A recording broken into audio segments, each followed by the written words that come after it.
એનો અર્થ એવો નથી કે એને એક જ દુઃખ સમયની અંદર થશે નહીં, સાથે સાથે કદાચ ધંધામાં પણ નુકસાની થતી હોય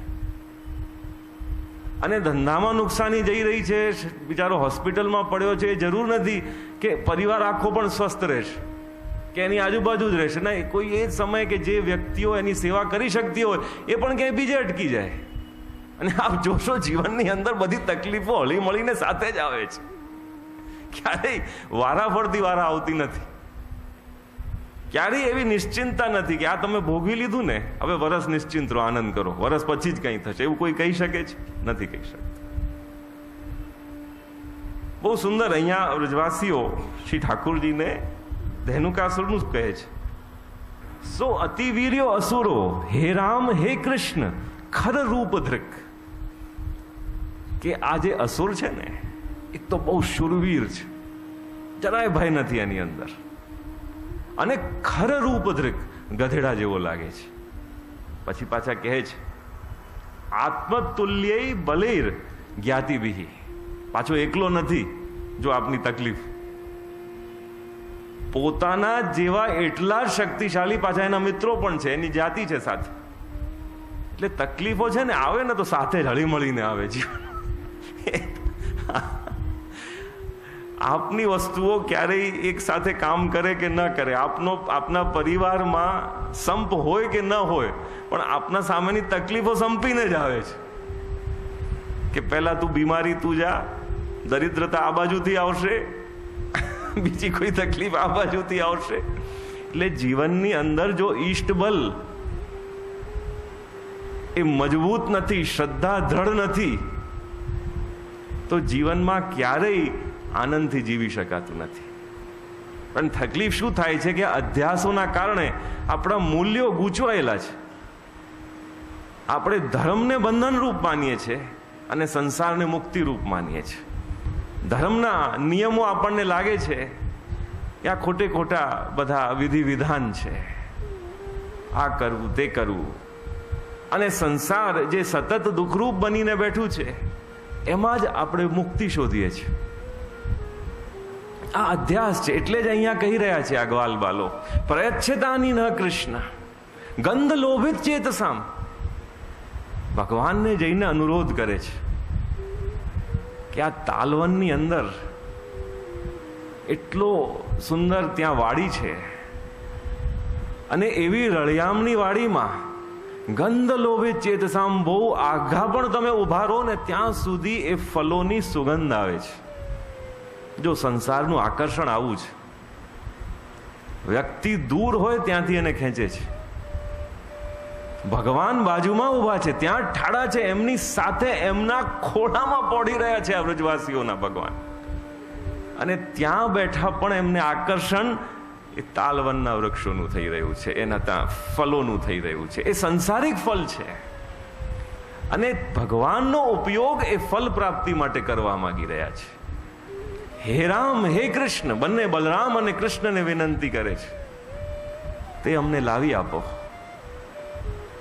તો આજે આ બધા અધ્યાસો છે એ ક્યારેય એકલા આવતા નથી. જો સમજજો આપ, આ બધી જે પાંચેય તકલીફો છે, એવું નથી કે આપ જેમ આ અધ્યાયોમાં આગળ વધો છો એ જ રીતે અહીંયા આ અધ્યાયો આપની ઉપર અસર કરે છે. કે દેહાધ્યાસ કે ઇન્દ્રિયાધ્યાસ, પહેલા દેહાધ્યાસની જ અસર થશે, પછી જ ઇન્દ્રિયાધ્યાસની નહીં. બધી તકલીફો એકી સાથે છે જીવનની અંદર.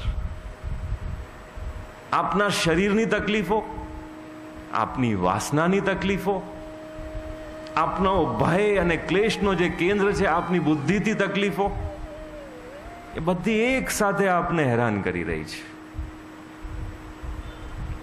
પણ ભગવાન આ શ્રી આચાર્યજી કહી રહ્યા છે કે આ જે ધેનુકાસુર રૂપ દેહાધ્યાસની તકલીફ છે એનો ઉપાય સૌથી પહેલા ભગવાન કરશે. કારણ કે સૌથી પહેલા સૌથી સમજી શકાય એવી તકલીફ છે શરીરની ભૂખ.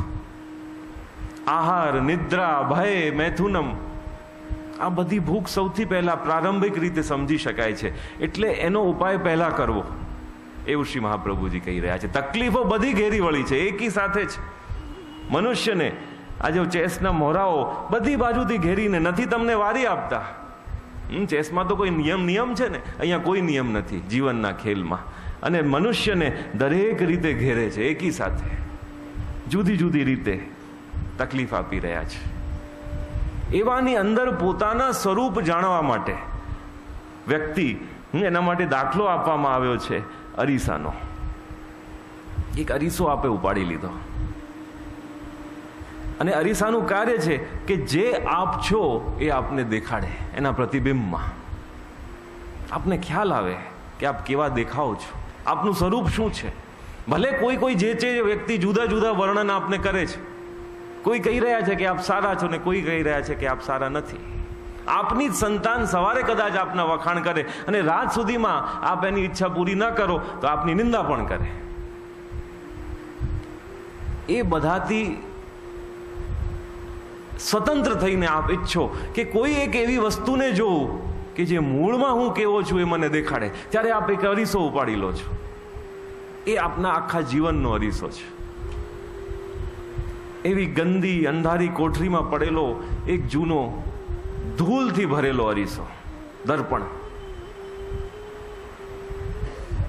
કારણ કે જન્મોથી ત્યાં પડેલો છે. આપને વિચાર પણ ના આવ્યો કે હું પોતાને જાણું. પણ ક્યાંક કૃપા થઈ અને આપને ઈચ્છા થઈ, કોઈ એવી ઘટના ઘટી ગઈ દુઃખદ વધારે ભાગે, અને આપને ઈચ્છા થઈ કે હું જાણું કે જીવન મૂળમાં શું છે, મૂળમાં હું શા માટે અહીંયા આવ્યો છું. અને આપ એક જીવન રૂપી એ ઓરડીમાં પ્રવેશ કરીને એ અરીસાને શોધો છો કે આ મને દેખાડશે કે હું કોણ છું.